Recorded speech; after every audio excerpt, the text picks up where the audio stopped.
Smart trees out of drop V. Rep Detroit every time I'm in front of a camera. Pop G, smart trees out of drop V. Yes, indeed.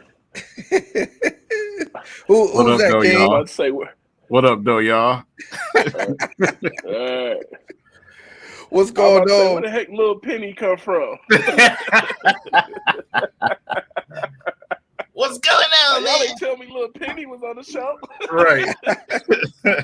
Big Willie Styles, Big A King, W3Kingz in the building. Welcome back to the Sports Topic weekly session.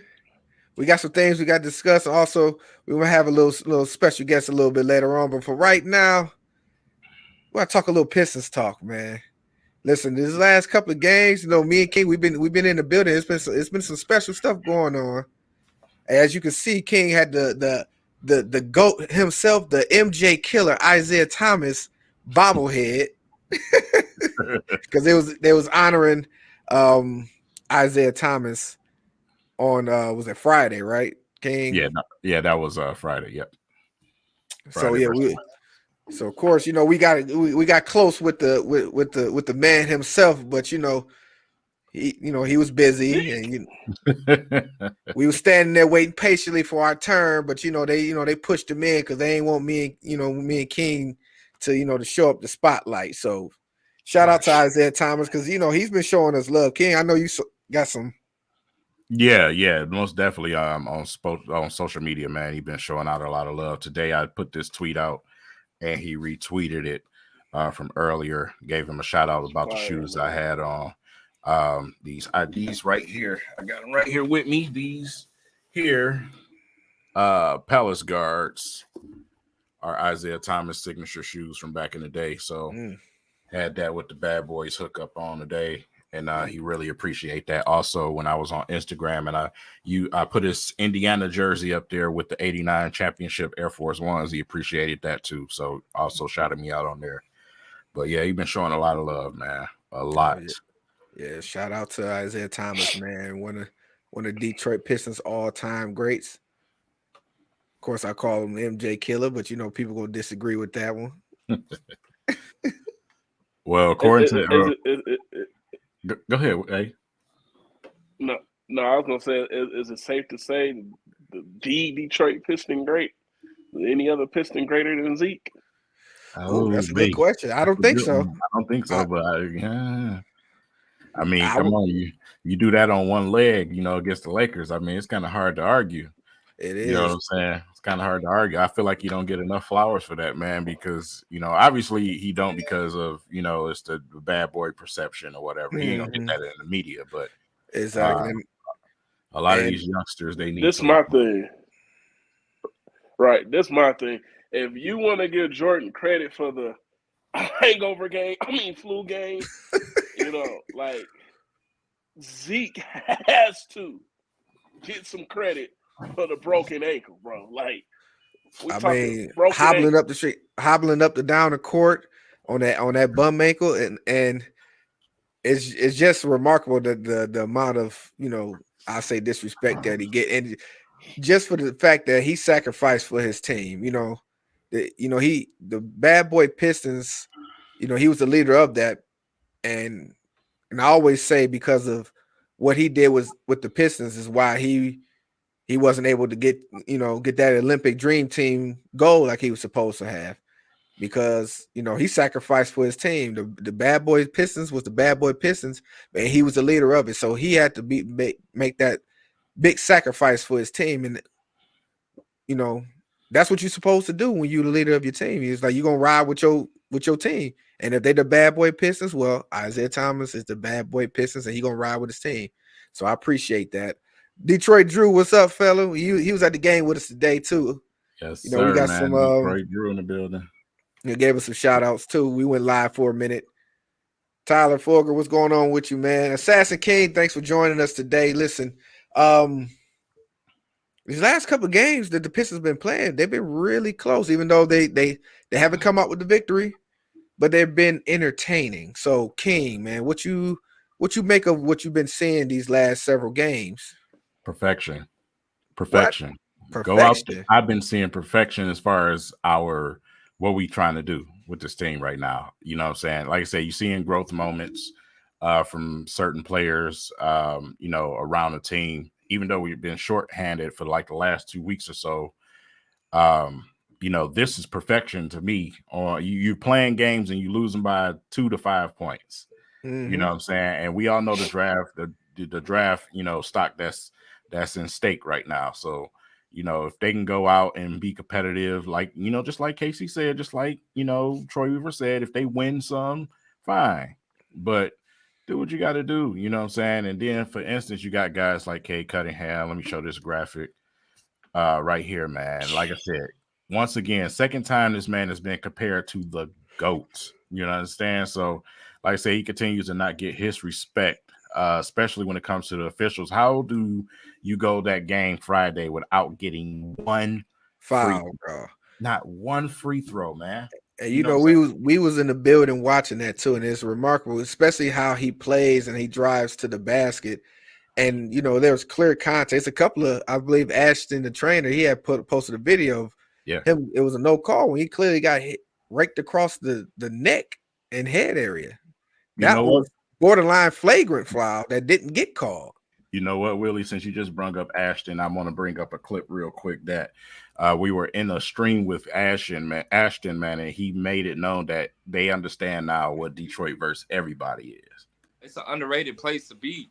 And just like Cade, he's underrated. Just with this rookie of the year, I mean, he's doing incredible things, and he's underrated. They're not giving him no credit. So we underrated on top of that. So that's the fit right there. Yeah, that's Detroit versus everybody, man. See my background. I didn't know I got here, so. Right. Until you experience it, it's like you don't believe it, and then you're like, okay, now I get it. Yeah, man. So, like I said, it's they understand it now. They're seeing it now. You seen K get frustrated on the court, try to hold his composure after he had already received a technical foul. But it's only, so much that you can take, especially on a kid of his stature. You're the number 1 overall pick. You're expecting to get some type of respect, right out of the gate, just being that. But since he's in a Pistons jersey, it's just been totally different, man. It's been a struggle. Now, was that his first tech? Has he gotten a tech before? I believe he got a tech before for something simple, though. It wasn't nothing like that. It wasn't a hostile type of act towards a ref. But like I said, just the fact that he, got a tech, man, and you go and this guy gets slapped in the face, and the ref is standing right there under the basket and don't even give him a call, man. He was getting slapped around all game, no calls, no free throw. That was a shock. The fact that he he didn't go to the free throw line any of that game. He got there a couple times today. And being there live watching the game, they're constantly trying to make sure that they feed him, because I think they're pushing for him to get this Rookie of the Year award, which honestly I feel that he's deserving of, at least not a share of the award. But big shout out to Marvin Bagley III, man. Yeah. That man has 3 games. Is playing for his future here, in my opinion. Today, what he dropped 27 today, King? Yeah, 22 the other night, man. Or 25, I believe. Yeah, 25 the other night. And 25, it was 25. Yeah. And he started this game. Yeah. So, I mean, what do you guys feel like as far as like Bagley's future with the Pistons, Big A? Do you think he has a future with us? So, what we should be doing with Bagley now? I mean, to me, I like Bagley. I just would like to see the effort on the other end of the floor. You know what I'm saying? I would like when he going up for them oops and stuff like that, I like to see the same effort going up for a block or just snatching a rebound out of the air. You know what I'm saying? But I'm not mad if, they bring him back. You know what I'm saying?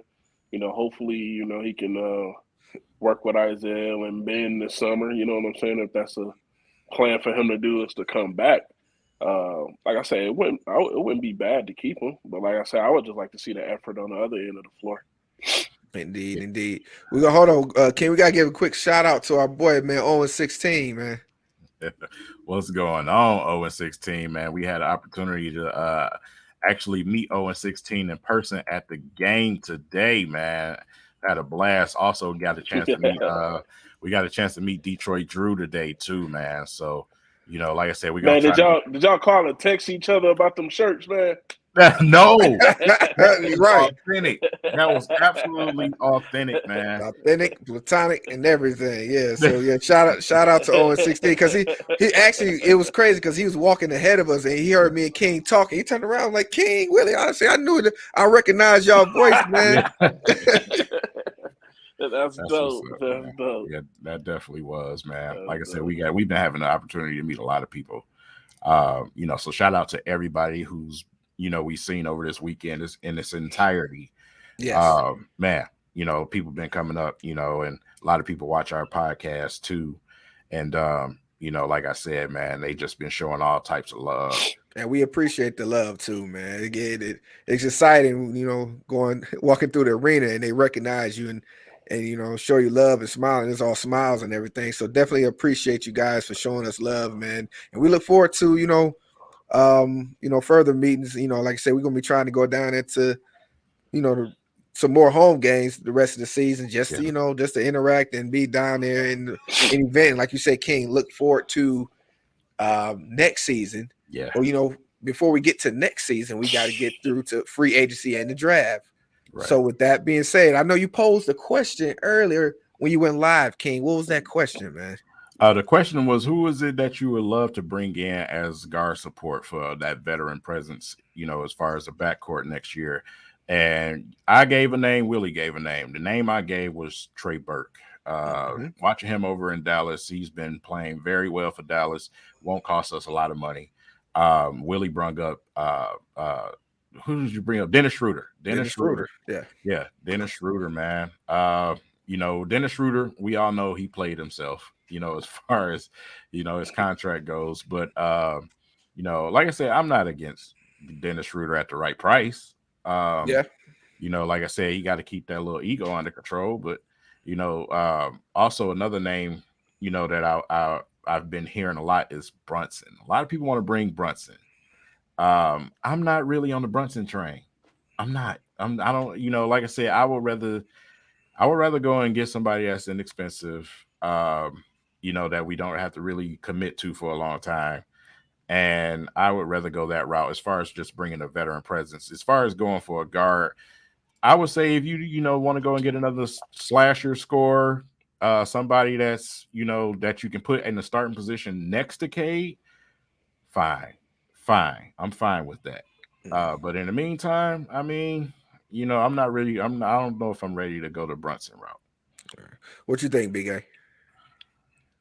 Well, you know me, I'm Willie, you know, we was praying Burke would have became a Piston. We was like, man, he's there. And we talked about that too at the game. We was like, we had an opportunity to get Trey Burke. I think he would have been a definite good fit within our system when he was there and then available. But of course, we could right that wrong. And I'm in agreement with King. I brought out Dennis Schroeder because, like I said, I feel that, you know, he still has something that to play for as far as like proving himself, because like you said, he played himself out of that big contract. So if he wants to play for another contract, that could be something that, you know, we can use to our advantage while we're still waiting on Killian to come from either, because that's, you know, what it is seeing whether Killian is going to make that step from, you know, being, you know, the bench player or the starter, you know, going into next season.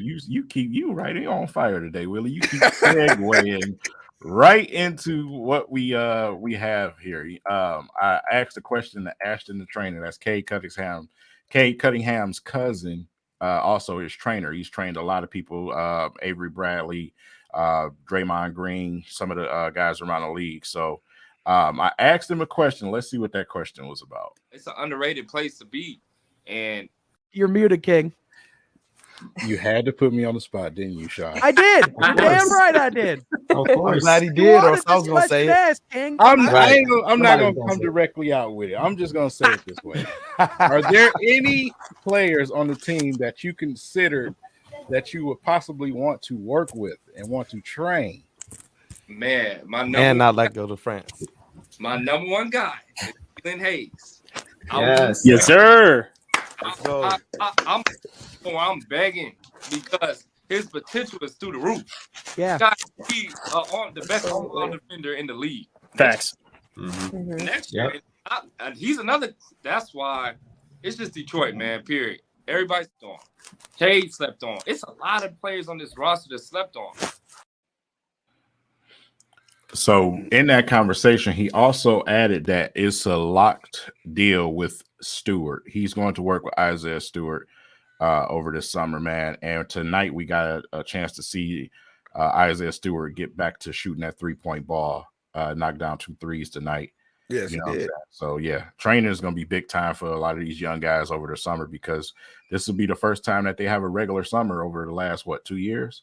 So, a regular summer of training, actually working on some things around some teammates, you're not in bubbles and all of this weird stuff. So that should help these young guys out. I want to see Isaiah Stewart develop at least a 15-foot jump shot, and that'll help out a lot for Isaiah Stewart. So, yeah, man. Oh, you seen us at the game, man. You should have came up, man. Why you ain't come up? You should have came and said, "What's up, man?" Listen, if y'all see us around, man, don't be, saying, we not no celebrities over here. If y'all see us, say what up to us, man. We definitely, we look forward to meeting you guys there, when we get there. So definitely, man, other people, y'all. Exactly. Just let us know, man, because we're more excited to see you guys than y'all are to see of us, because it's like you guys make this podcast, the way it is. So we definitely appreciate the love. So let's, but before you go, Willie, I wanted to go in and I was going to kind of say the reason why I wasn't a fan of Schroeder is because we know how he played himself out of that contract, and he's going to be looking for a big payday. You know what I'm saying?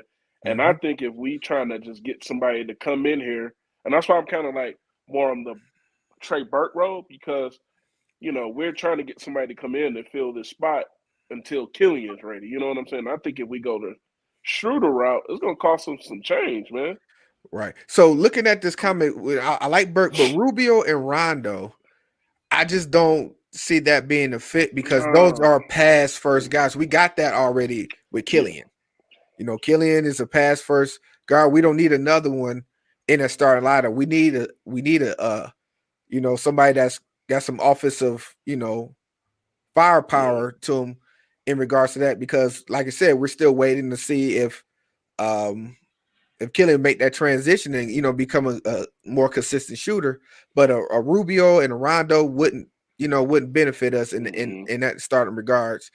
I said this behind the scenes, and I know I talked to Big A about it. I said, hey, we might try to get make an effort to try to get Jordan Poole over here from Golden State.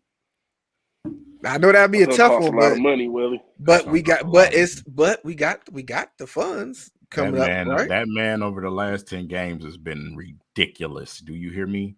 Listen, Willie. Golden State offering him $80 million. He left it on the table. That boy is getting paid this offseason. Yeah, that's he about to get some real money. And I just want to make this known real quick. Make sure that you guys go and subscribe to my man Mike's channel. Mike Carisi is where I got the idea of Trey Burke. This is his channel. He made a video about it. I don't want to steal anybody's thunder out of respect, man. I really like Mike's content, so make sure that you guys go and check his video out, man. But Trey Burke, to me, was an excellent selection. You got to look at the familiar faces that we have around here in Livers and John Beeline. And also we do have some other Michigan personnel around, with the Pistons. So I think it would be a perfect marriage because John Beeline had Trey Burke playing at his peak. At his best. At his best. So, like I said, National Player of the Year. Yeah, man, that boy. Listen. And that wasn't a foul, by the way. I had to say it wasn't. We got robbed of our national championship by those Louisville cheaters over there. You scoundrels. And then just for them to take it away from Louisville, bro. Like, man. Anyway. So, with that being said, we're talking free agency talk. Outside of guards, what other free agency move we should be looking forward to. Go ahead, Big A. Go ahead, man. Go ahead. Listen. I got a 1 and a 2. 1 and a 2. My first one would be DeAndre Ayton, right? But if the Suns is gonna keep him, Mitchell Robinson. I want Mitchell Robinson. And we got an opportunity to get a good look at Mitchell Robinson today. King, what you see when you seen him out there today? What I seen was exactly what we need. A guy that is out there ready to block some shots, man. We needed that so bad on our team today because we got guys like, you know what, Willie? Can I rant real quick? Go ahead, man. Go ahead. Let me sit back. Let me sit. I'm gonna sit back for this one. First and foremost, you got the dilly going on too. I put a tweet out there earlier about Corey Joseph. Corey Joseph, he's in the clear. He's out of the graveyard for me. You know what I'm saying? It's almost the end of the season. I'm letting him go. I'm letting Corey go. Now, Kelly Olynyk, you motherfucker. Dude, this hop step forward and hop step back to shoot 3-pointers when you wide open. He keeps doing it, man, and it's driving me nuts, dude. And then on the defensive end, this dude is he's absent. He's zero. He is zero. So it's just like, bro, and we got this dude another year. You know what I'm saying? So he signed a 3-year deal, actually. So it's just like, man, come on, bro. This Kelly Olynyk rubs me all types of the wrong way right now because I expected him to be so much more when we brung him over here, especially on the offensive end. But this green light that Casey then gave him, it went to his head. It's not controlled the way I thought it would be. I thought he would be a pick and pop guy, easy pop out, shoot a 3 here and there, drive to the basket. No, this dude has been the worst, the worst imitation Steph Curry I ever seen in my life. He trying to be a 0.5 up there. He bringing the ball up the court and everything, and I call him the great white hype too. But injuries and other stuff to slow him down. But watching King explode when he stepped up and stepped over and took the shot, it was even the guy sitting behind me was like, bro, what are you doing, man? Just trash. Right. Trash. Right, man. Oh man, so it's official, guys. King is finally retiring off of the Corey Joseph bandwagon. So y'all can leave Kojo alone, like I say, and move on over to Kelly Olynyk for the rest of the 7 to 8 games that we got left. Yeah, man. Corey, you in the clear, Corey.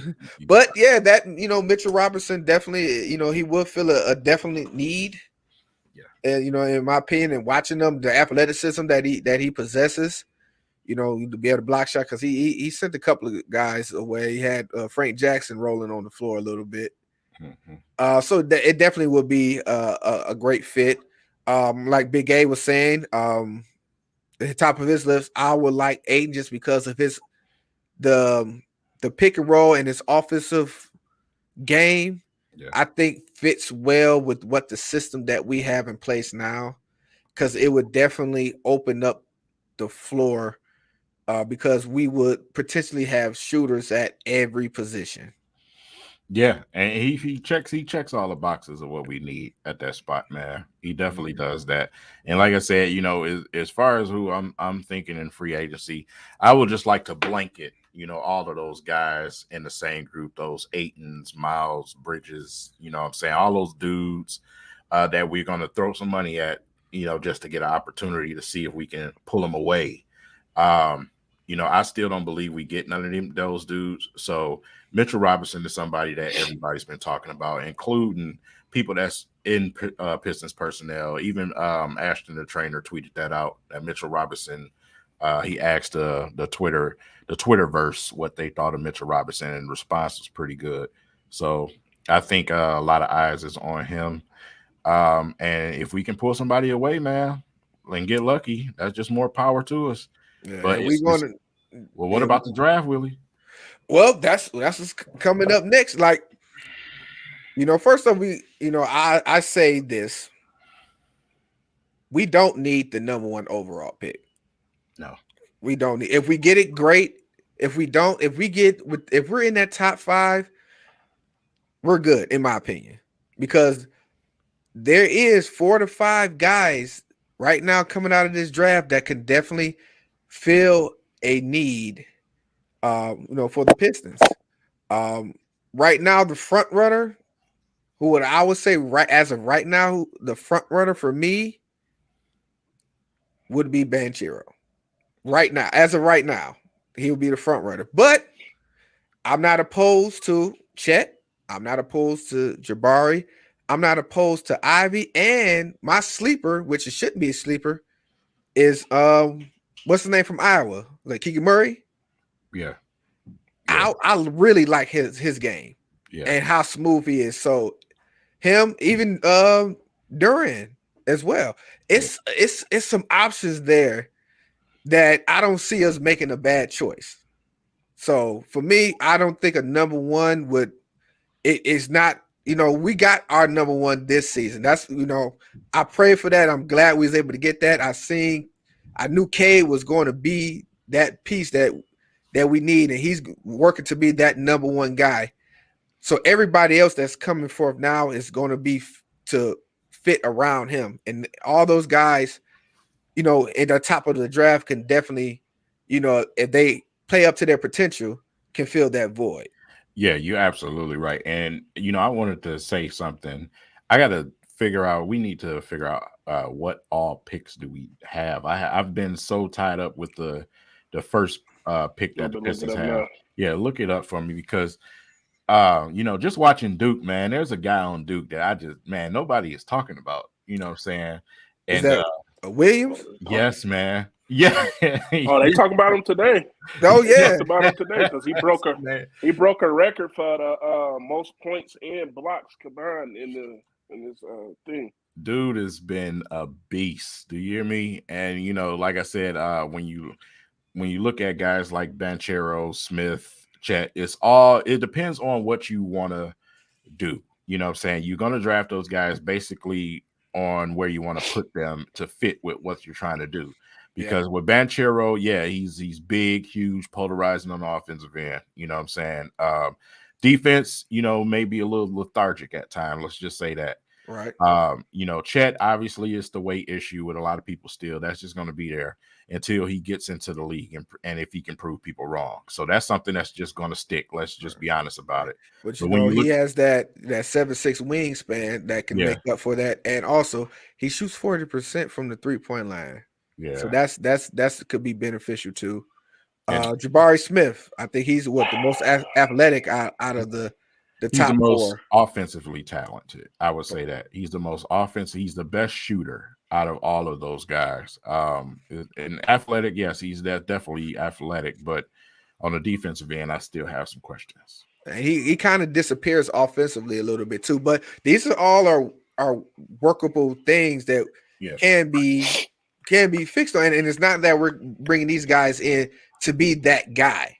And that's what I think is going to help anybody that comes in, because they're not coming in to be that guy. We got Cunningham, we got Sadiq Bey coming along, and we're going to keep Grant. So there's guys around them that these guys can just come in and just, if they do their part, it definitely proves this Pistons team.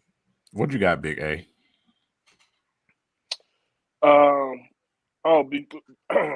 Before I even go, y'all, let's get these lights up. Like we like to say, when you walk in the door, wipe your feet off, and come in the house. That's hitting the like button for us. But, for sure, like, subscribe, and share. Yep. You're right. My number 1 guy is Jabari, man. To me, I feel like. Jabari? You was Pablo for a while, Big A. What happened? But after seeing Jabari, as the season went on, to me, I just think Jabari has just been the most consistent. I think he would be probably, for what we have, I think he would be the most ready for us as far as Pistons. Like I said, we all talked about this behind the scene. Of course, Pablo is going to continue to get the more notoriety now because his team is in the Final Four. Right. We know that, but I just think like Jabari, from the beginning of the year, his game has elevated. You know what I'm saying? And to me, I mean, I'm not a Chet fan. The way I seen Durant just digging his chest and just, I don't want that for my big man. You know what I'm saying? I would go Jabari, Pablo, Ivy, Durant. Like Chet, not even in the picks for me. And I'm with King. I would, if Williams is there, that later round, I'd be picking him up. Yeah, and the reason why I wanted to know how many picks that we have, man, because we've seen guys. We got 3. We got 3. Okay, because Troy Weaver, like I said, we've seen him work some magic and get himself back in that first round. So, draft day is going to be a big day. And with that said, we got to talk about one of the biggest questions. The future of Jeremy Grant. Do you think the Pistons even consider making a move draft night with Jeremy Grant? I do. You have to consider it. All options you have to consider, but to me, it would have to be worth it. Like I see there was posts about that the Portland situation. And as much as I like Grant, 2 first rounders, I don't think nobody would pass that up. To be honest with you, nobody would pass that up. You got to be half retarded to pass that up. So if it's something in that regards, I will be down for it. Because it's like to me, Grant, he's a proven piece. So for us to give up a proven piece, it will have to be worth it. And something like that to me is worth it. Listen, can you imagine? Oh, go ahead, King. No, what I was just going to say, because you look at the scenario we're in right now, say, for instance, Bagley keeps this up for the rest of the season. The Pistons say, okay, well, we can go ahead and move forward with Bagley. And you put him to the 4. You see what I'm saying? Mm-hmm. It's like somebody's got to get pushed somewhere, So, man, if you can acquire some assets like that for Jeremy Grant, you just got to do it, bro. You just got to. Listen. Listen, this is a Walt Disney trip for me. When we pick up Mitchell Robinson, Grant and go to Portland, we get them 2 picks. You talking about Jabari, Ivy, and Williams, man. It's a wrap. So I jump off my balcony, bro. I do a back flip off my balcony, bro. Yeah, that's definitely a nice little young core that we be bringing in. So, with that being said, outside of the even if there is no the good enough trades for him, he's up for an extension. Would y'all be opposed to him getting an extension if the trade offers is not feasible? I'm not opposed to it. It depends on what Troy wants to do with the future. How he's trying to build this team. It's all ultimately up to him, but I would trust his decisions. You know what I'm saying? If you can't get a nice haul, then keeping him around. I mean, like he's a surefire scorer for you. You know what I'm saying? So he's only gonna help.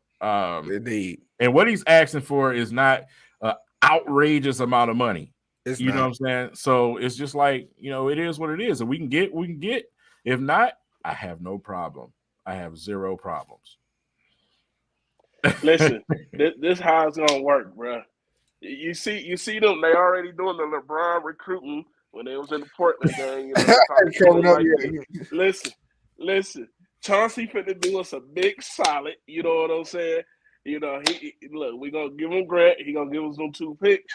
You know what I'm saying? And it's gonna be a match made in heaven. See, Chauncey, I need you to listen. If you somebody share this to Chauncey, because I need you to listen. I need you to hook us up and let them burn out and go and get yourself fired so you can come over here and work with us. Exactly. So we got a question from Banks. Banks is asking the panel, do we believe that they could make the playoffs or the play-in. Next year, Now, hell yes. I'm a year off because I had them doing a play-in this year, unfortunately, but I had to swallow my pride and admit I was wrong on that. But most definitely, I will say next year. Oh yeah. I'm not even saying play-in. I'm saying playoffs. Yes. I'm saying playoffs. It's most definitely that should be it. It should be nothing less than playoffs for this team. Yeah, you know. We go ahead. Finish. And that's what I'm saying with, if, like I said, we gave, Coach a pass this season, but the expectations is going to be high next season. He has no more wiggle room not to be able to get us to that next level. So, yes, definitely next season is playoffs. And, like I say, even with the Casey situation, man, you can just tell just the certain little things that he's doing that they're trying to hold back a little bit. Yeah. Next season, man, all hell is going to be broken loose.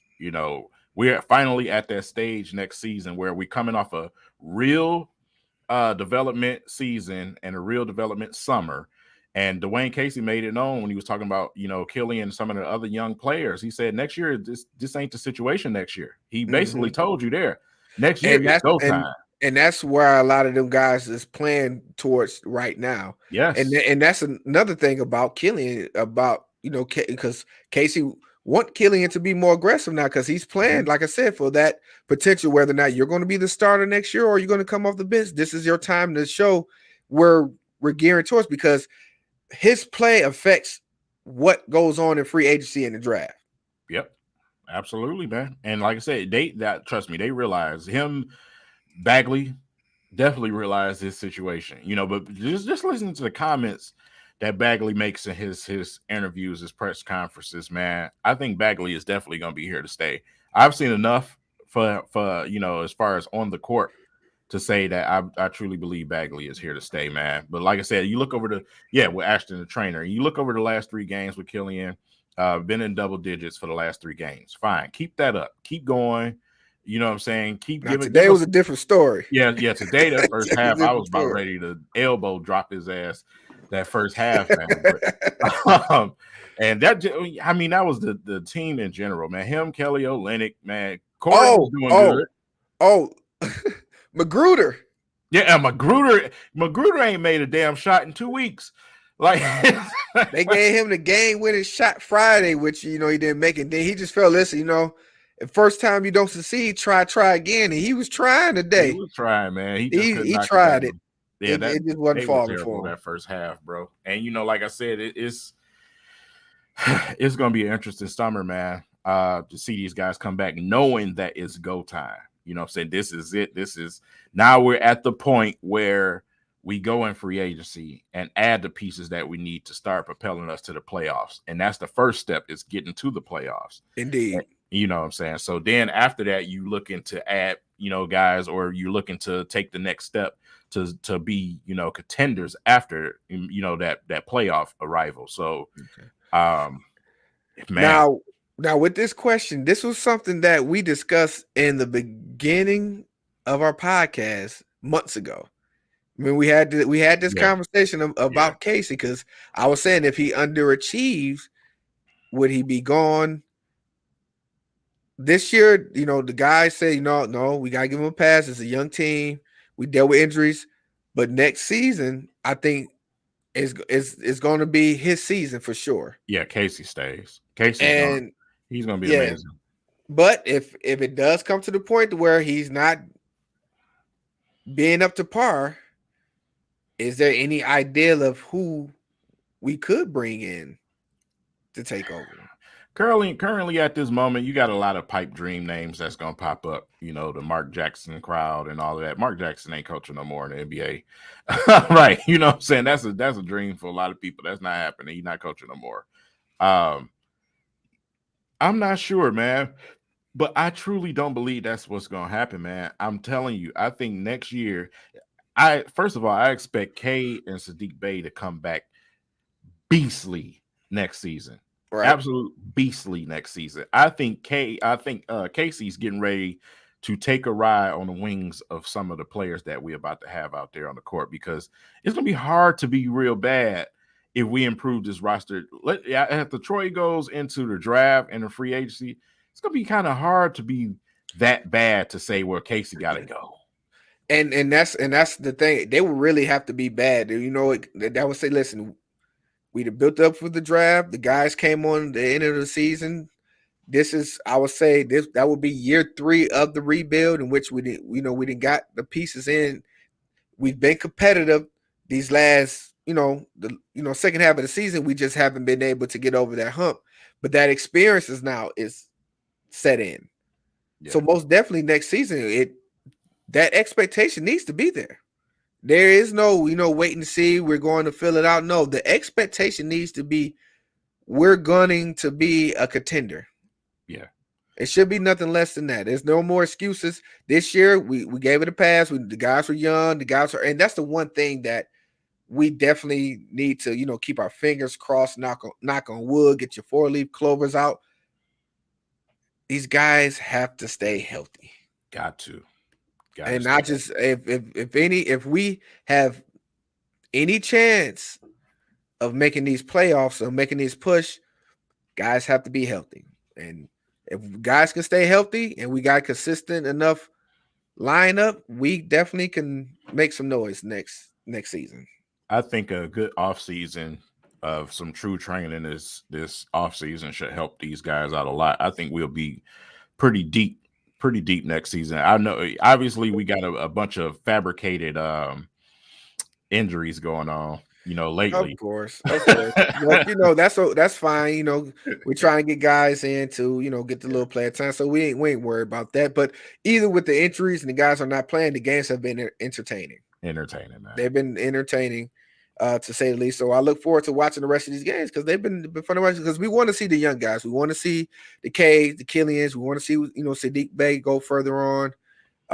Would like to see hopefully Livers to come back in because he came in looking pretty good. That's another wild card. That's another implication about Jeremy though, Willie.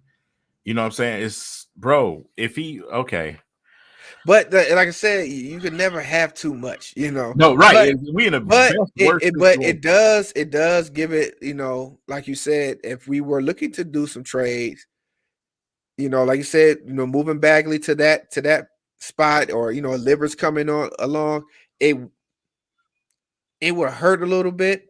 It definitely would hurt because, like I say, he is productive. We know what he can do, but like I said, I'll be willing to part ways for the right haul. Gotta be. For definitely for the right haul. So that's definitely something we're gonna be looking forward to these up and coming weeks. But in the meantime, we got 8 games left. Really like to see what these young guys bring to the table, see who's gonna be here, who's not. Corey Joseph may be gone, and I'm gonna be sad, you know what I'm saying? Because I rock with Corey Joseph a lot. I've been his top defender when you guys been bashing him. I said, leave Corey Joseph alone. He's just out there running around, having fun with his flat foot looking self. And that's the problem. He was running around too much. being excited to be on the court. You got to understand, he's just excited to just the opportunity to get out there on the court and just run around, man. This a lot of that, a whole lot of running around, a lot. But of course, if we're gonna be a contender, we got to upgrade some positions, and he is one of that. Upgrade. And like I say, he's been thrown into the fire, and he's done what he was supposed to do. He's brought in just to be a backup anyway. So we're just throwing him in here now because it's a throwaway season, but definitely next season. Yeah, man, because you got to have an upgrade. You're gonna need some. We got guards that's ready to go in and have these monsters that we about to have down there with us bringing Andre Drummond back next season. It's gonna be crazy. You know what I'm saying? And yeah, I'm definitely gonna be sad, man. Because y'all guys gonna be sad too because y'all not gonna have nobody to pick on. So who y'all gonna pick on if Corey Joseph is not here? Magruder. Magruder not gonna be here either. I'm sorry. I'll take Corey Joseph over Magruder. Ain't nobody. I'm looking in the comments. Nobody caught that comment that I just slipped in there real easy. No, he did. No, they did. They didn't catch it. They did not catch it. Then it swing back around. They get like, oh, I see what you're laying down there. I see what you're laying down there. But anyway, but yeah, we definitely gonna be looking forward to this Pistons future for real. But speaking of draft, we still got March Madness going on. We got a Final Four going on. Balsa Koprivica. I forgot about Koprivica, man. I forgot all about Koprivica. Who was that? We drafted Koprivica, man. That's K's old high school teammate, man. Oh, yeah. Okay, well, yeah, we can. He overseas. Well, let him stay over there then. Yeah. But anyway, we got Final Four March Madness, and we want to get you guys to chime in on that. We have Final Four has been set. We got Duke versus North Carolina, and we got Villanova versus Kansas. So, for one, who you guys got in the national championship game, and who you have winning the national championship game? The way it's setting up, it looks like it's going to be Duke versus Kansas. Yes, because Villanova, the guy over there, he tore his Achilles. Yeah. It looks like it's going to be Duke versus Kansas. And it looks like it's going to be Mike Krzyzewski going to go out in a blaze of glory, and I'm not here for it. I'm not. I'm definitely not, but it's going to happen. You know it's going to happen. They're going to take care of their own. It's going to happen. That man he's the blue devil himself. They're going to take care of him. They're going to win. And Banchero is going to go number 1 overall to Houston. That's what's going to happen. You want Banchero over there in Houston? That's what's going to happen. Watch. That's what's going to happen. I mean, he has been playing a little bit. I've been looking forward to watching him. And that's what I say. I gave him a slight edge just because I've seen him step up. That's what I wanted to see. I had question marks about him stepping up at the right times and being, that force. And throughout this tournament, I've seen that. So I say, okay, he's, especially with the size that he has, it's definitely could be a plus. You forget that he's 6'10", though. Just looking at him. It don't look like he doesn't look 6'10", so that's muscular, thick, you know what I mean? So he doesn't look it. And I'm like, but I'm gonna wait because somehow they always oversize these dudes. So when the comeback comes on, we really go. I don't know if he's a legit 6'10", man. Listen, Willie, it was people that were showing pictures of him next to other NBA players, bro, and they were saying that man is legit 6'10". You think so? Big A, you think you're legit 6'10", man? I think so. I don't think so. I mean, they do that to all. Dude, they do that to all these guys in college and high school. They be this tall. Like, oh boy, that's over there with the Atlantic Hawks, right? That was playing at USC. They was talking about he was 6'11", dang near 7 feet, and he's 6'8" when the NBA measured. Man, I'm about to. While y'all talking, I'm gonna pull up a few of these photos with some real NBA legit players that this dude he's dwarfing. I mean, it may be so. It just maybe he doesn't play like he's 6'10". It just don't look it. Yeah, it just don't. He don't look. I mean, he's built well. He has the NBA size, but but I'm not knocking this. I mean, if he could play, he could play. I'm not knocking his size. I'm just putting it out there that, but we were talking Big A, we was talking March Madness. Of course, we got the Final Four set, Kansas versus Villanova, Duke versus North Carolina, asking the guys to leave their comments on who they think the national championship game is going to be, who's going to win it. And by the look of your face, you probably got the same look that we just had. So go ahead. I ain't here for it. I called it at the beginning. I said they want to send Coach K out here on this swan song before all his little dirty trash come out. They gotta let him go out on top. Like, I'm not here for it whatsoever, bro. Like, not at all. Bro. So you don't think North Carolina could pull off the embarrassment of not letting him go to the championship game, just like they embarrassed him on the last game of the season? Hey, King, check this out. Before this is to go back to the other one, right? So they say Paolo Banchero is 6'10", right? They say Mark Williams 7'1", bro. Really? Yes. Yes, bro. Yes, Nah, yes, bro. Yes. Nah, they say he's 7'1", bro. Nah, son. It is listed. 7'1". Now listen. They say Chet. They say bro. Chet is a legit 7-footer. Now, when they was playing each other, Banchero ain't looked that much smaller, obviously, than Chet. So I don't know, dog. I can't wait to the we're gonna have to see what this combine is, because my boy, they got my boy Kofi Cockburn at 7 foot 285. A specimen of a man. 7 feet, bro. They got him. He is 6'8".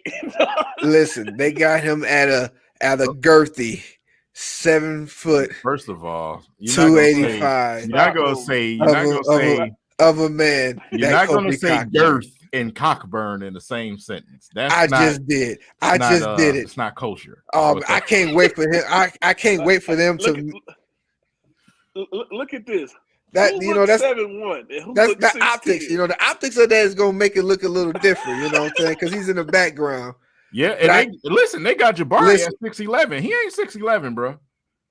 Listen. Okay, Willie, what's your excuse for this one? Listen, I'm with you on that. I'm not sure. I can't. Either one is not 7'1" and one is not 6'10". I don't know. We gonna have to see, man. Look at that. Listen, I can't wait for them to measure Cockburn. Yeah, that's just to prove you guys wrong about the size of this man. Oh God. First of all, we don't want to know what size Cockburn is. Okay. This dude, man, pause for real. Pause. Good Lord. I got one better for you, Willie. Willie, take this one. Explain that one. Okay, it looks like he's a little taller than they look like 2 6'10" and 6'11" dudes to me. It could be it's more like 6'9", 6'11" right there. That's what it could be, man. Right. I agree with you, Chuck. Something wrong with him, man. Out here talking about glizzies. I'm not talking about a glizzy. That is a Cockburn I'm talking about, guys. Don't get it twisted. Kofi Cockburn, that man has got size. He got some athleticism, and I can't wait for his measurables. No, but Cockburn is a dog, man. And to be honest with you, he ain't no 7 feet neither. He ain't 7 feet either. No. I mean, we gonna find out. Because if Williams is 7'1", that makes Hunter Dixon 7'3". Oh God, don't say that. Exactly. Williams ain't no 7'1", bro. So what is Hunter is obviously between the two of you guys, it's been a constant back and forth. What do you think Hunter's gonna do, man? Now that the season is over. I think he's gonna test the market, but honestly, I feel that he needs to come back, and I feel like he wants to come back because I think it's some unfinished business.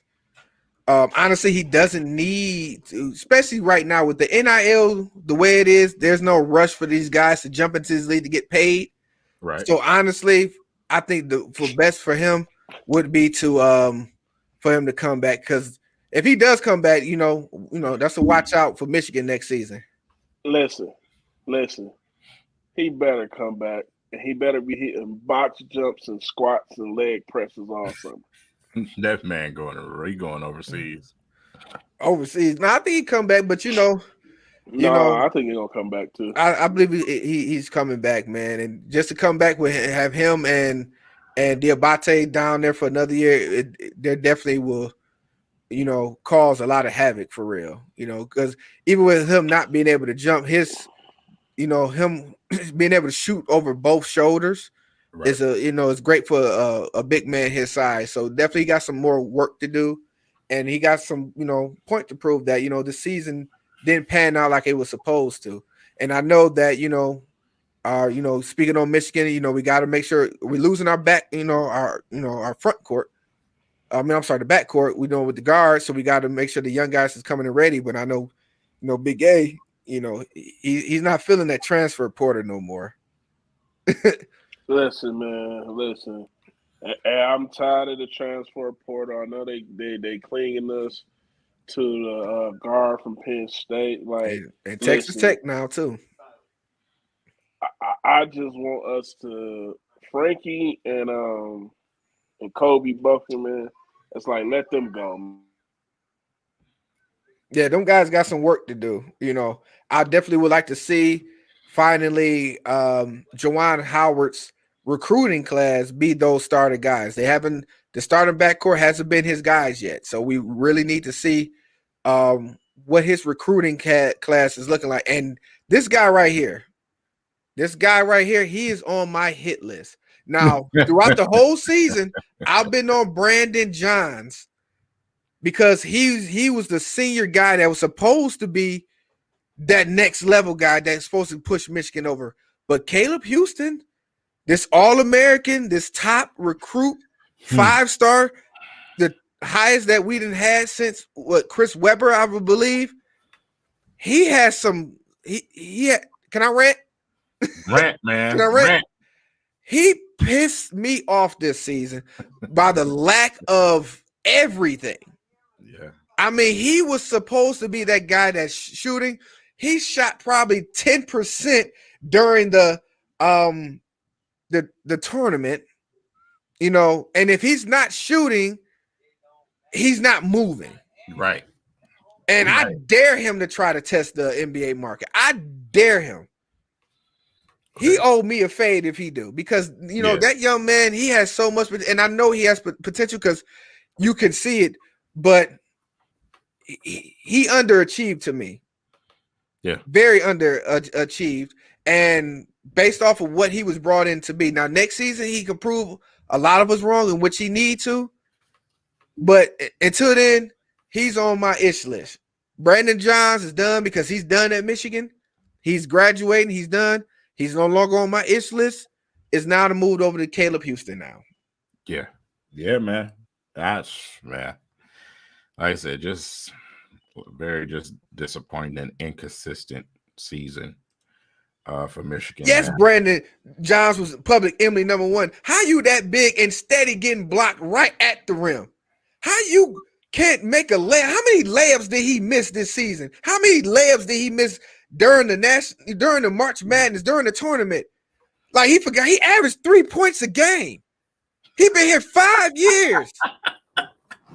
5 years and you averaging 3 a game. It must be a great practicer or something. Listen, and they've been saying for years, oh man, he has the most NBA potential out of everybody. Well, maybe he'll show up in the G League, because he sure didn't show it at Michigan. Yeah, absolutely not. Oh man. So do you think it's anybody out there with a surviving bracket, man? Hell no. It's impossible to have a surviving bracket out there. Hell no. I think St. Peter's killed everyone's bracket by them getting to this point. Yeah. And to be honest with you, the brackets every year going forward is going to be killed because these, big name schools, these guys, is the usual suspects, are going to continue to get knocked off because they're going to have, these one and done players versus these teams that got 4 or 5 year seniors that's been playing the systems that they don't get to see throughout the season. Right. So it's a different thing. So for me, it's not really too many like Cinderella story or upsets, because to me, the landscape has changed. Yeah. When it comes to like how these teams are, the Kentuckys, the Duke is still in there, but the Auburns of the world, Michigan included, the usual suspects, it's going to take more than just, having that 1 year talent to get through. especially with these other teams that's coming into these tournaments, which they don't have nothing to lose. Yeah, man. It should be fun. It should be fun. Yeah, before we switch over, man, I agree with you on the Brandon Johns thing, Big Willie. But the one thing with me, I know Kayla Houston was a 5-star and stuff like that, but it was just like we shouldn't have had to depend on a freshman for this season to be successful. He should have just added to it, man, not be like the vocal point, But I'm just my thing is let's work with what we recruiting, man. Let's build those guys up. Stop looking for these transfer guys because it's not panning out for us, man. It's not panning out. It's not. So it's not, man. All right, so we got to talk about it. We haven't had an opportunity to talk about all of the limbo that's been going on in the NFL, man. These free agency signings, these trades. We haven't had a chance to talk about none of it. So where do we start? Let's start with Malik Willis at the number 2. Oh, God. Listen. Twitter and these groups been going crazy since his pro day. And it's been a lot of talks about should the Lions be selecting him with the number 2 pick. No. And contrary to popular beliefs, it's a lot of people that's been saying the Lions should take him at number 2. Am I lying, King? You're not lying, man. But I don't put no type of weight behind what Lions fans think because we don't even know what's good for our own selves, bro. Like we love this, bro. No, at number 2, no.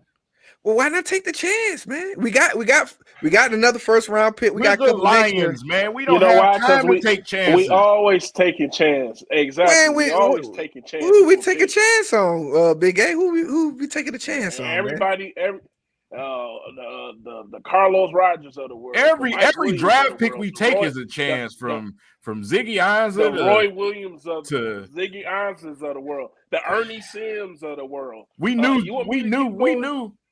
Ziggy Ansah only played football for a day. Look at him. King, don't go into this rabbit hole with him. Look, his little horns over there sticking up. You know what he's doing, man. Listen, I was entertained by the conversations that were going on during this time. Honestly, I wouldn't jump off the bridge if they didn't. I don't think he would be at number 2. But I wouldn't jump off the bridge if he didn't, bro. Oh, here go your favorite. We took a what chance. The hell is what is a pro day, bro? Like what? Thank you. Turn on that film, man. No, hey, listen. Dude, the pro day got Mitchell Trubisky. Got Mitchell Trubisky drafted ahead of Mahomes and Watson. What happened?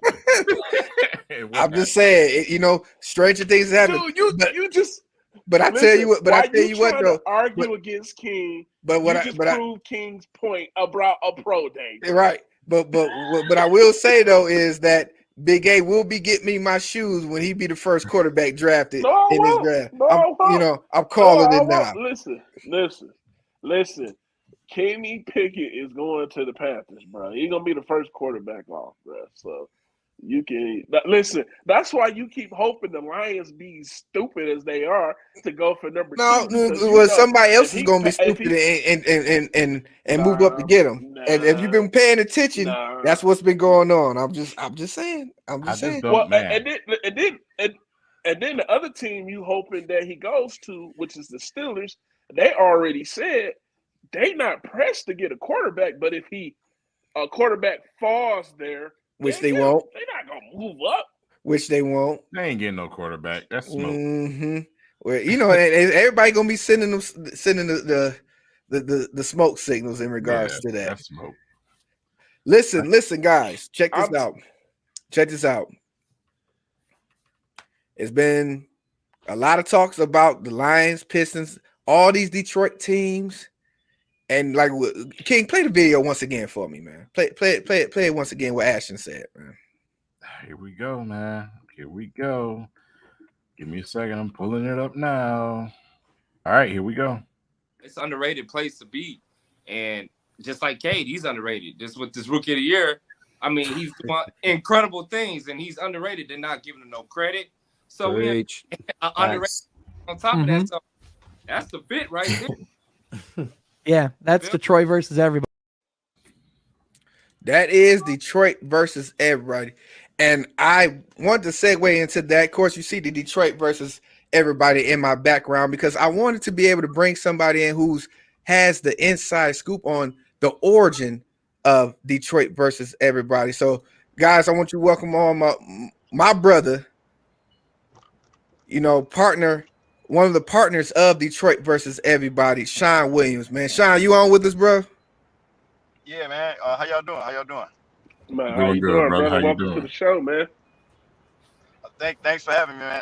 Sorry for the lag. I'm coming from another appointment. I was supposed to be on a little earlier, but forgive me for that.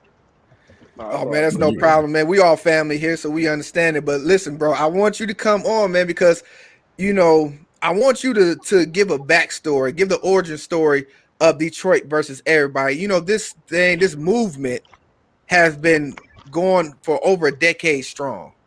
So I want you to be able to, give the people and elaborate what the origin story, where it started, where it began, and where it's going. Just give us an inside scoop if you could, my brother. All right. So I think Randy, you know this. I've been knowing so Tommy, he's actually the creator of Detroit versus everybody.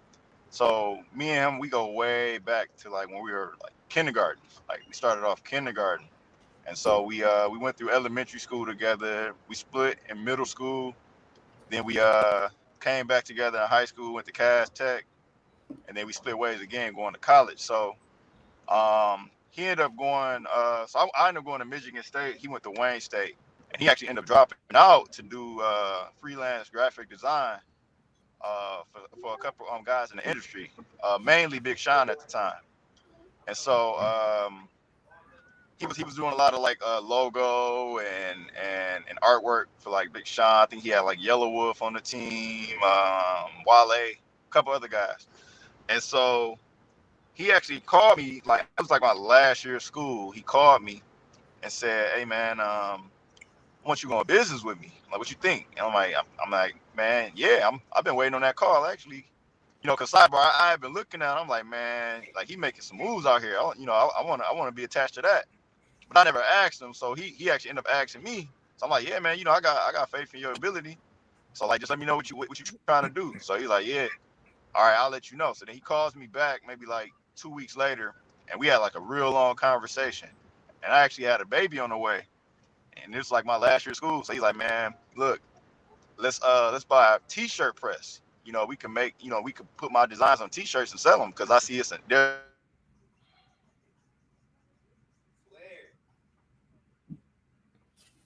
I think he hit a rough spot. Yeah, hopefully he come back in a minute. So give a little more details in regards to Can you hear me?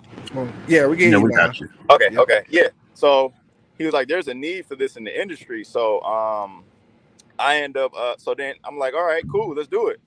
But we didn't have the money at the time to buy the press, so we kept talking about it.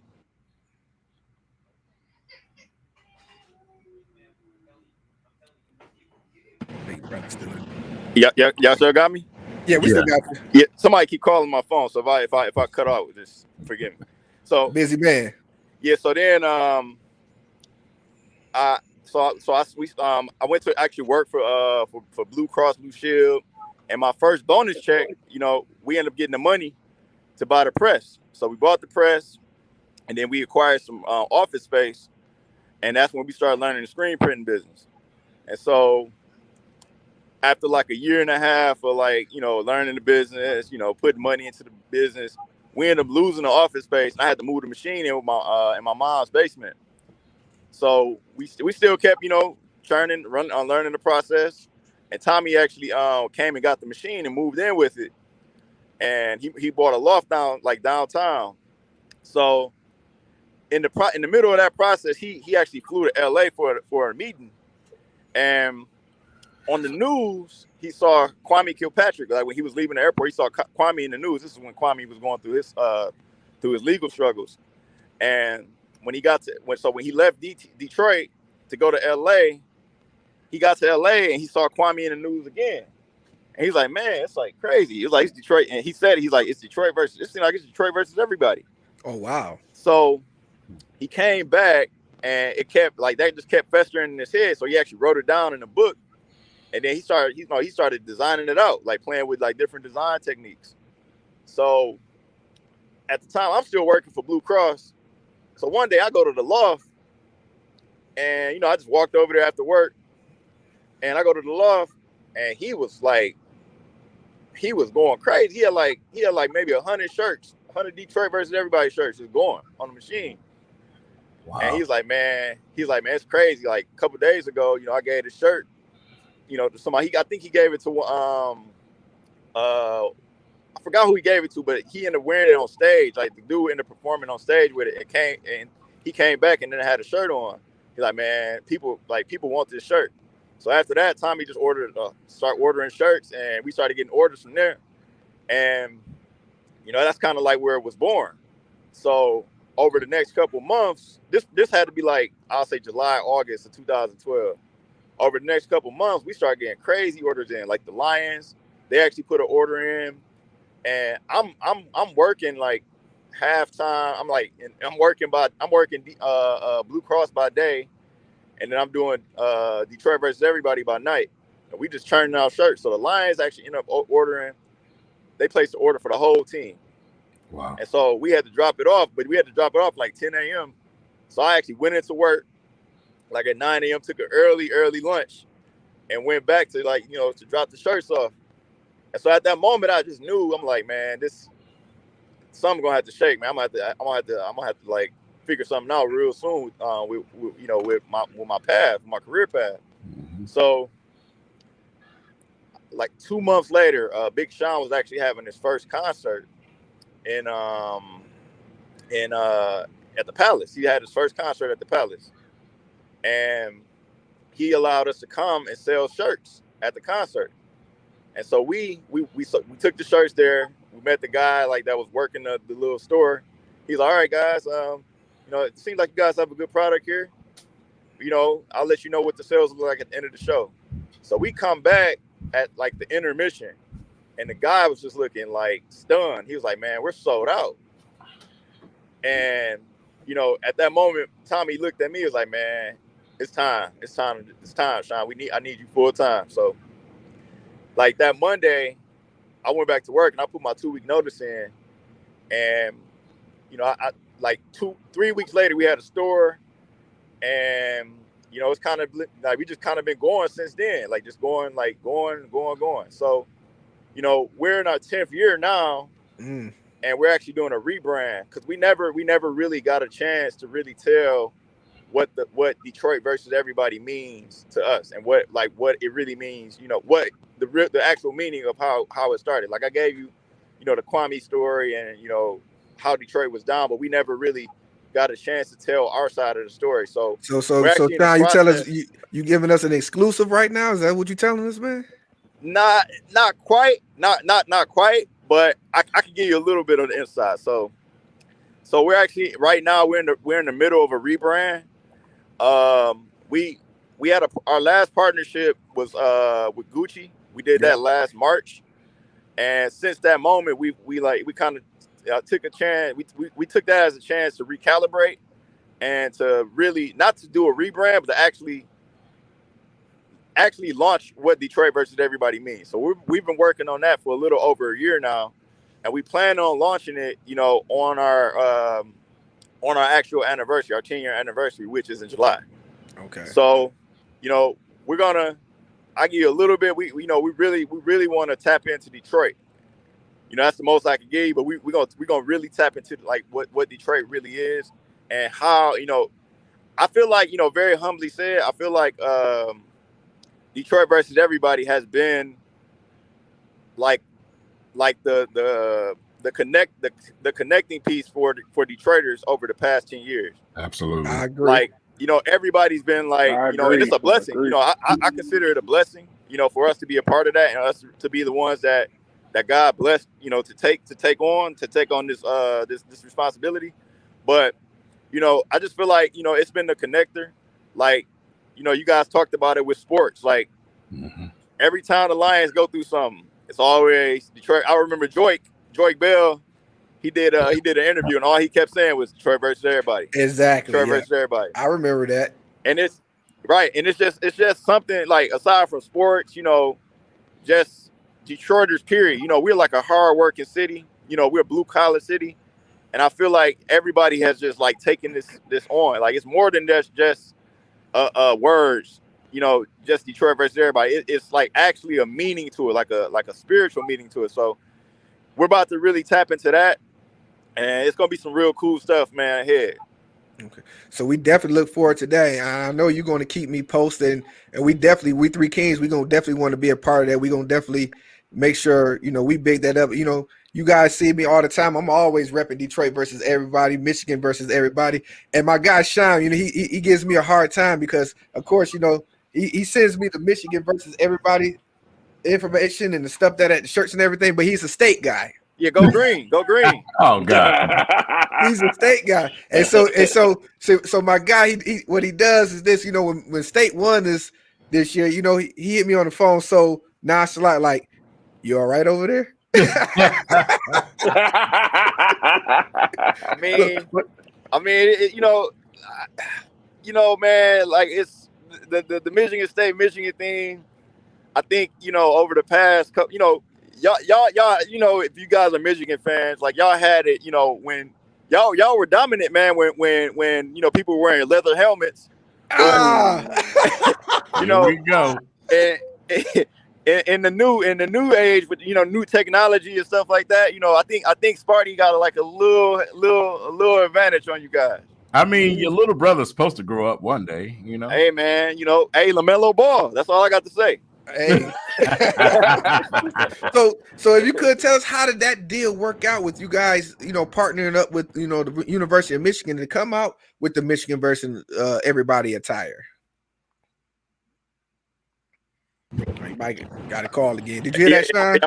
Hey, I'm sorry about that. So I think it started. So you asked about the University of Michigan, right? That's correct. Okay, so I think so. Just take it back to 2016. I actually did an application. Being that I went to Michigan State, I was able to acquire the license from Michigan State. So we did a Spartans versus everybody back in 2016 it was 15 or 16. I think it was 15. No, it was 15 when the Spartans that went to the Final Four. Yeah, with Spartans that went to the Final Four. This was back when Travis Trice was playing. Okay, yep. So we did that, and then we went to the college playoff, and we it was a real good campaign, like from 2015-16. But then we let it go. We let it go when Michigan State had gotten to there was a lot of stuff happening at Michigan State. And we just decided at that moment it is for our business model. And plus, there was some things going on at State, that a lot sales was kind of like stagnant, so we just let it go. But then we were approached like last year by a brand named Valiant, and they wanted to partner with us, on an NIL play. And they had the license for Michigan, for the Michigan versus. I mean, for Michigan, they wanted us to go in a partnership for Michigan versus everybody, and proceeds, I think it was like $4 per shirt, went to the NFL, the NIL fund for U of M. So that was a very strong campaign, especially this year. Michigan wound up playing in the well, I don't know if you want to consider it playing. They were actually participants in the in the CFP. But it was a real strong campaign. Oh yeah, it definitely worked out for scored more points though, right? You say what? I said I think Michigan scored more points than Sparty though, dude. What y'all had, like 11? Those are slot points. You know something that's crazy, Shawn, right? So I'm down here in New Mexico, right? And so I play semi-pro football, and I'm always going back home, to get stuff, to come back here to New Mexico. And so I was going to practice one day, and I had the piston color Detroit versus everybody hoodie on, right? And so one of my teammates came up to me. He had a New Mexico versus everybody hoodie, right? And right away I hit him with, "Hey man, that's a knockoff, homeboy." He's like, "Well, what you mean?" I was like, "Bro, this is the authentic right here." I say that versus everybody stuff started in Detroit, So, I had to give him a little bit of that teaching, and I'm like, man, like Detroit versus everybody started this, versus everybody this, versus everybody that, And it's crazy that a lot of people don't know that, Yeah, and they don't. And like I actually had an interview the other day about like intellectual property and trademarks, and that's kind of like a pain point of ours, but it's also a blessing, because it's like people see what we're doing. People see what we're doing. And they always say imitation is the highest form of flattery. Exactly. So every time I see something like that, initially I get upset, but then I always bring it back in and say, I mean, at the end of the day, we got the trademark. So if somebody gets too out of control with it, we can cease and desist them. But in moments like that, and that's what you did exactly what what we would want you to do, or what's supposed to happen. You just educate them, like, man, that's that's a Detroit brand. That's Detroit, and then I think that further, now that guy's gonna understand. He gonna know what versus everybody is. So that's really what what we want to happen. Yeah, and like I said, I never really got a chance to meet you. I'm King. Me and Willie and Big A, we all grew up together. You know what I'm saying? Shawn grew up with me too, man. That's my brother, man, for real. Yeah. We I've been doing this YouTube thing for about 7 years, man, and I've been using that term a whole lot. You know what I'm saying? And just recently, the other night, we just had a podcast. We was on there with Ashton, the trainer. That's Cade Cunningham's trainer, his cousin. And he had said on there, that he now know what Detroit versus everybody means. So, these athletes, man, from the Pistons and from the Lions to whoever, here in Michigan, they know what it means. You know what I'm saying? So y'all, like I said, man, what y'all did was groundbreaking. You know what I'm saying? It's so easy for our state and for our city to cling to something like that simply because of all the national perception that Detroit gets, you know what I'm saying, in the sports industries, the things that happen to our teams, you know what I'm saying? So it was perfect, man. And I just want to give you guys your flowers, man, because you know what y'all did is something special, man. And yeah, we appreciate it. Man, I appreciate you, man. Like, for real. Like, it's a lot of hard work, man. A lot of like long hours and a lot of like, a lot of doubting moments, on this journey.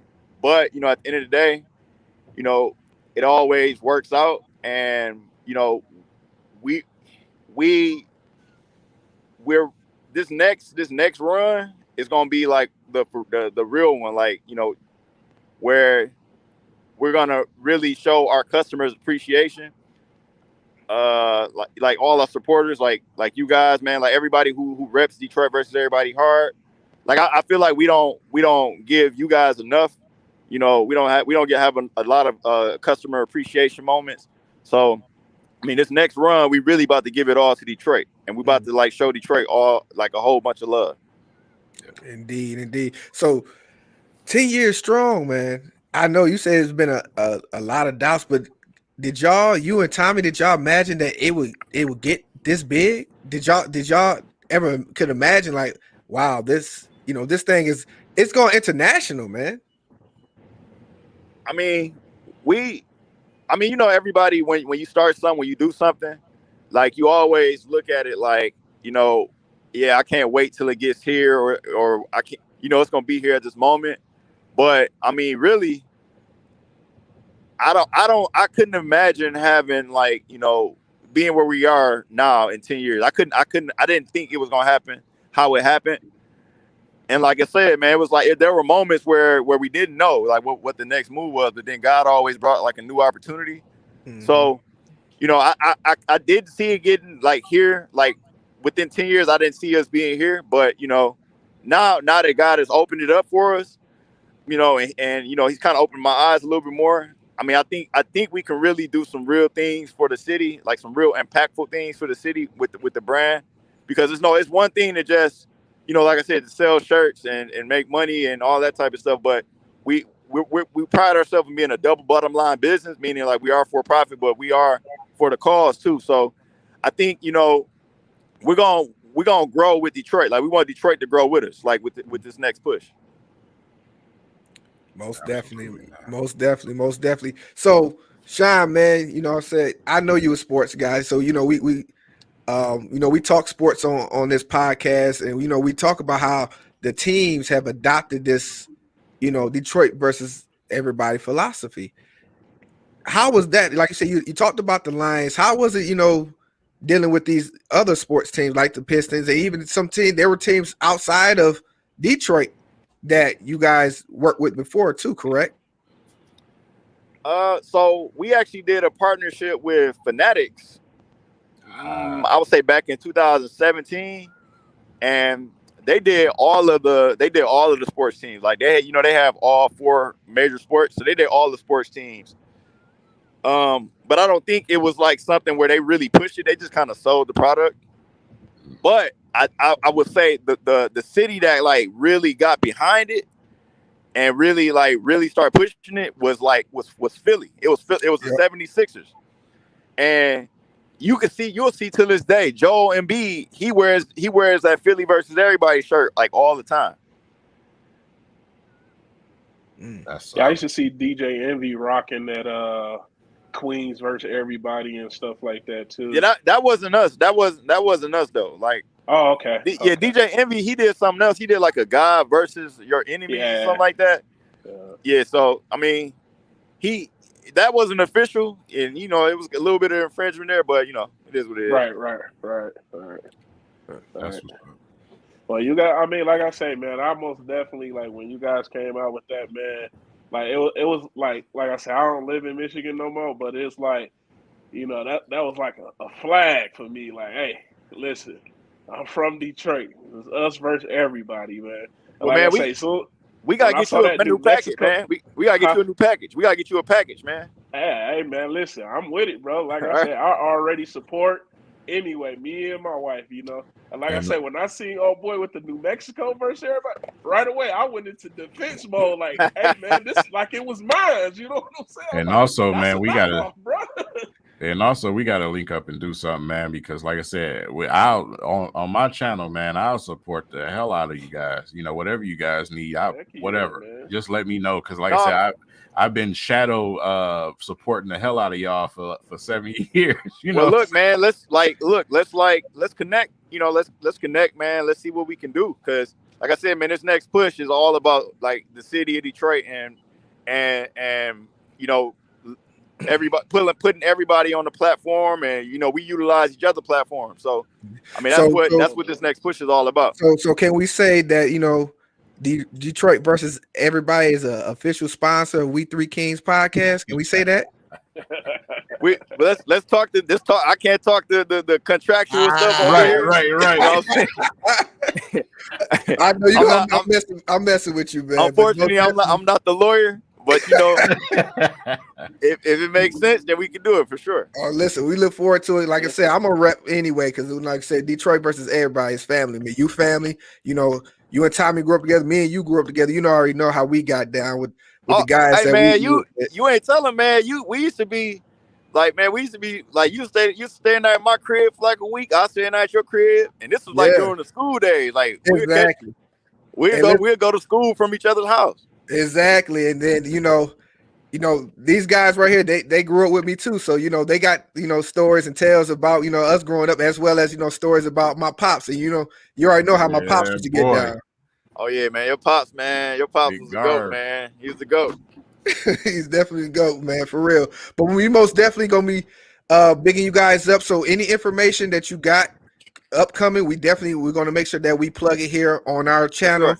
And like I said, we look forward to what's ever up and coming, and whatever you guys got, we definitely going to support, and we look forward to it, man. We appreciate you for coming on and giving us that background that was much needed, much appreciated, my brother, man. We look forward to Detroit versus everybody doing big things, man. We appreciate you. Appreciate you, man. Appreciate the love, man. Love y'all guys, man. And we gonna continue, man, to do right by the city, everybody in it, man. And anytime when we about to make the big announcement, I'll let you guys know, man. Like, you guys will be one of the first to know. We appreciate that, man. We appreciate that, Shawn, man. Go ahead and enjoy the rest of the night. Get home to them babies, man. I know they waiting on you. Oh yeah, we'll do, man. Thank you. We appreciate you, man. All right, guys. Yep. Oh man, you guys heard it here first, man.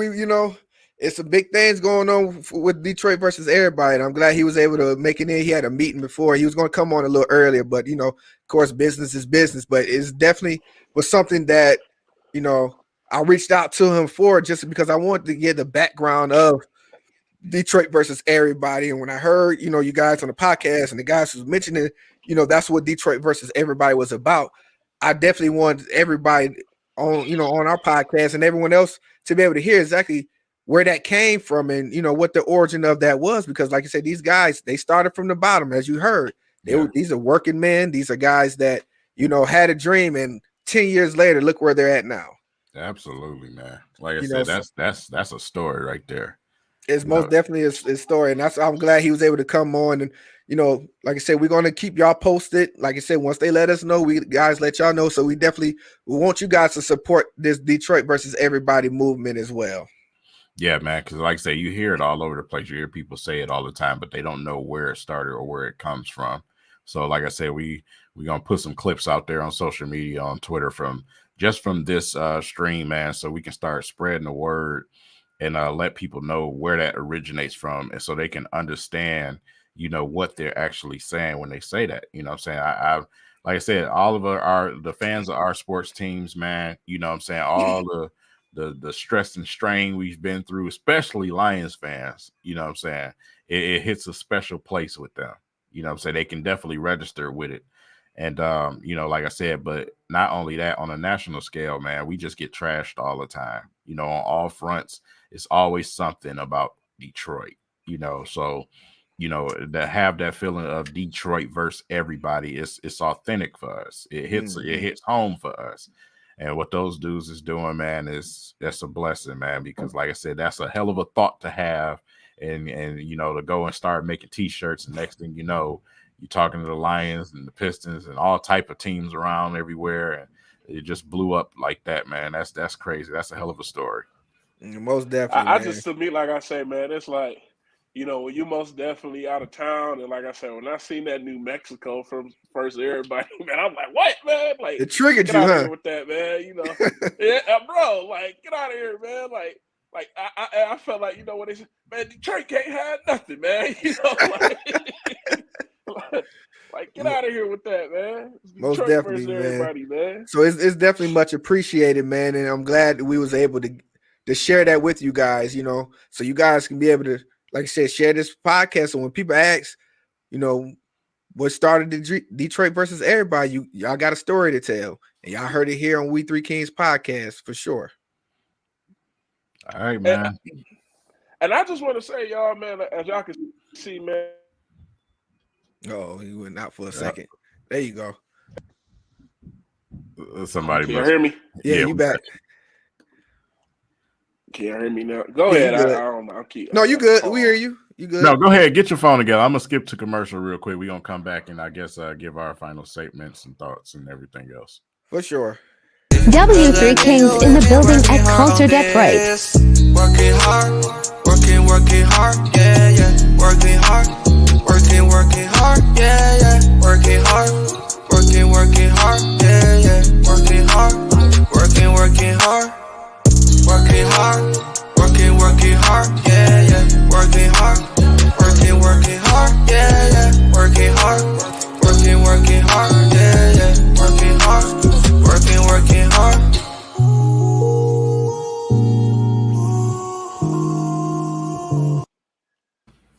Yeah, we definitely can't forget to give a shout out to our official sponsor, Culture Detroit, located at 19327 Livernois.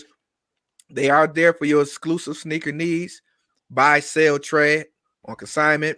Listen, they had a nice giveaway this past weekend. You guys, if you wasn't on Instagram or you don't follow them, you guys may have missed out on some great deals. Yeah. So definitely, please shout them out. If you got Instagram, Facebook, stay in tune because they always got some hot deals going along. You can go down there, tell them W3Kingz sent you down there. They're definitely going to look out for you guys. So shout out once again to Culture Detroit. Absolutely, man. All right, man. So we've been through the ringer, man. We done talked to, some Pistons. We done talked some March Madness, some Michigan. I just got a few more things to say because we never really got a chance to go into the Lions, man, because Shawn came in. Yep. Man, a lot of fans with this free agency. It's been a lot of complaints about the free agency. We didn't do nothing. They want to hear, see oohs and ahs and, signings and things like that. Me personally, I'm kind of content, with what happened as far as free agency. I still don't think we're at that stage yet where we're going to throw the bag at somebody like that. Allen Robinson never was going to come here. I thought that was a pipe dream from the beginning. This dude hasn't had a quarterback, so why would he come play with Jared Goff? And, like I said, when you look at the money that he was looking for, it just didn't make sense to me. So we go and get Chark. Chark, we all know, has some health issues in the past, staying healthy, but a potential guy that we can look for as a long ball threat. And then we bring back Jared Davis. You know what I'm saying? So, a lot of people is just like, what? We brought back Jared Davis. You know what I'm saying? So it's just like, I'm still looking forward to the draft, man. I don't think it's the time right now as far as free agency for us to be super active and really trying to plug in those pieces. I want to see us go through the draft first and then plug those pieces in. That's going to take us into the contention type of stage. So what you think, Willie, man? Woo. Well, you know what? When it comes to free agency, when it comes to the draft, it's always a frenzy. We went through the same frenzy during the Pistons and the trade era, because we got moves that we can make. People kind of get like a little overexcited when it comes to the, that season. I would have liked to see Lions make some efforts for sure. But I'm not going to, hold my breath on it. I'm not going to be upset that they didn't. But definitely, I want us either in the draft or with trades. I need to see something.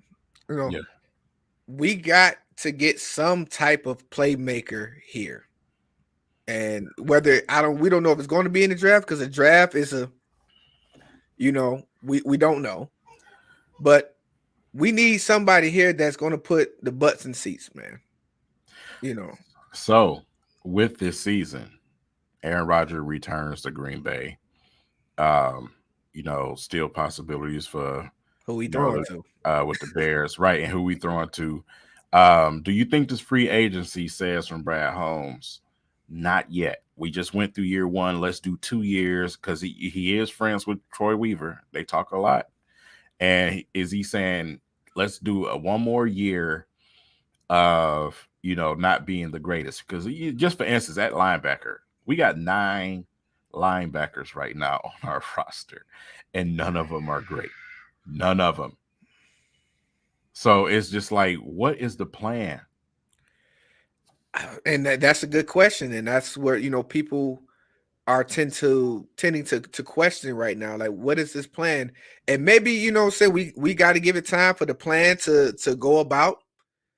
They may see some things that we don't. Like I said, we're just outside looking in. They may got something that's working on, on the inside that we don't know about. But honestly, I don't feel that the Lions fan base can suffer through another terrible season. This year it started off terrible towards the end of the season. We saw some glimpses, but I don't know if we could if we didn't do nothing too much this free agency and then we suffered through another season. I don't know if the fan base is gonna make it, man. Willie, we're at a point. We're talking about a team that's historically bad. We're at a point where screw what the hell the fan base wants. As a GM, Brad Holmes needs to do what he needs to do. And when the time is right, they'll come back and cheer. They're going to cheer anyway. They've been going through turmoil for over 50 years. You know what I'm saying? So let me ask you, King. Is it in Brad Holmes we trust? Not yet. I need to see this draft. Got to see this draft. Got to. Is it in Brad Holmes we trust, man?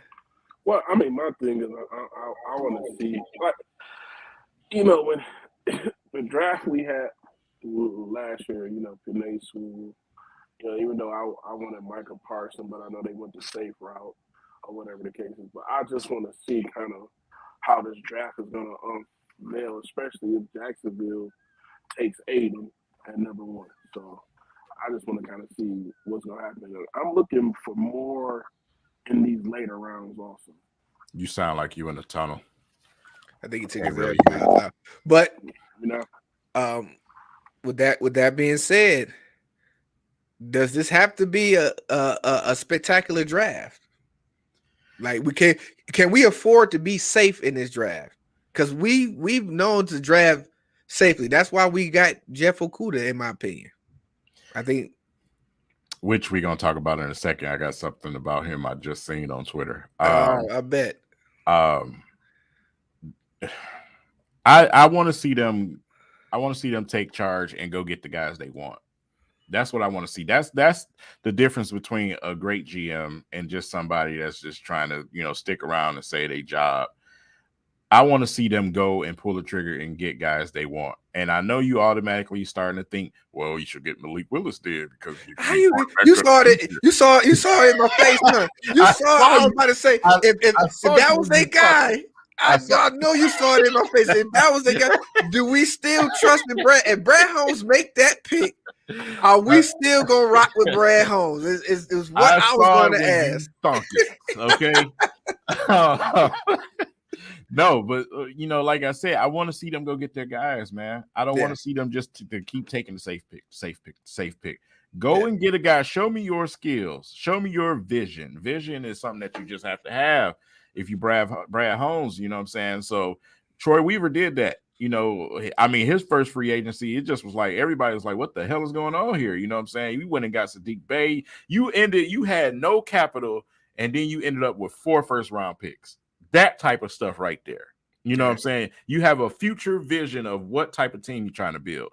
I think the Lions have that now because they've shown that they have an identity. And some of these players are starting to speak to that. You know, even though it's not big time players ready to come here yet, but some players are willing to come here, re-sign here, and do things because of that personality. So that's a good sign. But in a draft, I want you to go out and get those guys, man, that's going to fit what you're trying to do. That's all I need to see from Brad Holmes. Well, we definitely going to look forward to that draft. Of course, W3Kingz is going to be, you know, down there during the draft process. So we definitely going to be coming in, giving our takes in regards to the draft.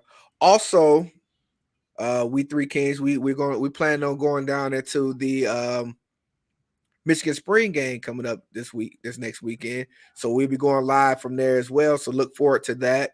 And other big things that we got coming for him. Like I said, I'm glad we was able to do this show today. I'm glad we was able to bring Shawn on. He's, you know, one of the founders of Detroit versus Everybody. So people got, you know, some exclusive information and backgrounds of, you know, what the Detroit versus Everybody means to the city and it means to us.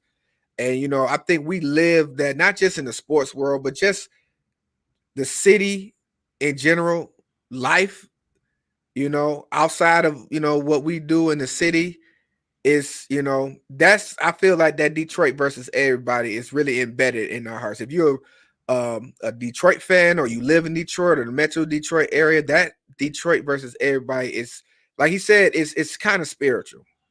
And we wear that, and I'm proud to be, you know, a part of that, you know, that push, that brand when it comes to Detroit versus Everybody. And I wish him and Tommy and everybody over there in that organization much love and success, because I want that Detroit versus Everybody to be huge. I want that in the Lions organization. I want that in the organization. And hopefully it comes together to where they both could be huge together, and we just reap the benefits of it both. Yeah, man, because like I said, that was one of the things that Panay Sewell said last year when he was drafted. You know, he said Detroit versus everybody. This man, he just got here. You know what I'm saying? Stanley Johnson said, we've seen draft picks coming in and say this thing. You know what I'm saying? So I want that type of attitude from Brad Holmes, from Dan Campbell. You know what I'm saying? It seems like it's been that way, even though we wasn't, you know, our record didn't show that. We went out, we bit some kneecaps. You know, we did bite some kneecaps. I mean, especially that Rams game, we gave them everything they didn't want that game. You know what I'm saying? So, like I said, we capitalize on that. We add to the roster. We do it right. You know what I'm saying? And we take our time and do it, you know, the way we should do it.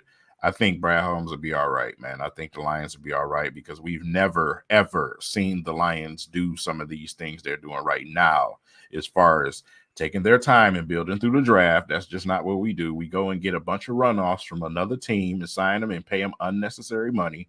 That's what we usually do. We make bad hirings. We have a bad culture. So this thing, the way that they're doing it right now, I'm very pleased with that. But I cannot comfortably say I'm on board until the draft. I just can't. I feel you on that, King. I think Big A chasing little Big A around because the missus is gone, so he probably running rampant right now. But final thoughts. Final thoughts, man. You know, let's like I said, let's just continue to you know, follow these reports, man, and you know, these mock drafts when it comes to football. And for the Pistons, we just got to finish out this season. Just want to see them finish strong. Want to see these young guys continue to put some games together, stringing these games 2, 3, 4 games together at a time. You know, that's what I want to see from these guys, man. But you know, as far as we go, should be fun next weekend. You're going to that Michigan event, man. So you know, just keep us locked. For everybody in the comments, everybody on social media watching, keep us locked, man. We plan on also trying to get to more Pistons games also. So, you know, we're gonna be doing a lot more, man. And make sure you following us on social media because we're gonna be sharing a lot, especially on Twitter and on TikTok. TikTok is also a new platform that I'm using, but W3Kingz has been on there for a while. And if you're not following them, following us on TikTok, man, you need to, because like I said, he's constantly putting clips and trying to put some content on there for you. And like I said, we went to the Pistons game today. We were on Instagram. We went live a couple of times. So we're going to start going those routes. So make sure you guys are following on Instagram, on TikTok, on Twitter. Those are our outlets, man. And also make sure you guys like, subscribe, and share our new channel too. We also got another channel for our other side of our podcast. We still going to be going back into that as well. We keep you guys posted when we do our next Council of Kings session. So definitely make sure that you guys, if you over here, go over to our other channel and subscribe to that so y'all can stay posted on that as well. Like I said, you know, games, you know, events, you know, we're going to try to, you know, stay active with us. And when you see us, say what up to us, man. We look forward to seeing you guys out there. You know, we ain't gonna go up under the shirt on you guys. Like, who was you walking up on it? But we definitely look forward to you guys, you know, showing the love, and we definitely show the love back. Right now, my final thoughts is basically next season. Malik Willis. Next season tends to look like it's going to be a big season. And, you know, I'm hoping that the next season for the Lions, Pistons, you know, Red Wings, Tigers, the whole Detroit sports world will be a big celebration on top of the Detroit versus everybody movement like they're saying that they're launching. If all those things come into fruition, we in for a huge celebration, in my opinion, when it comes to this city finally garnering the respect that we've been trying to get for years, for decades. Yeah, absolutely, man. Well, it looks like Big A ain't coming back. So with that said, man, we're going to go ahead and close out this episode of the sports review. You know, we're going to touch on a few more topics next episode. We're going to go back also talk about a couple of those free agency signings, things like that. But yeah, don't look like Big A's coming, so we're going to go ahead and wrap it up. Indeed. Listen, you guys, enjoy your family. Enjoy your night. We 3 Kings out. Peace, man. Peace.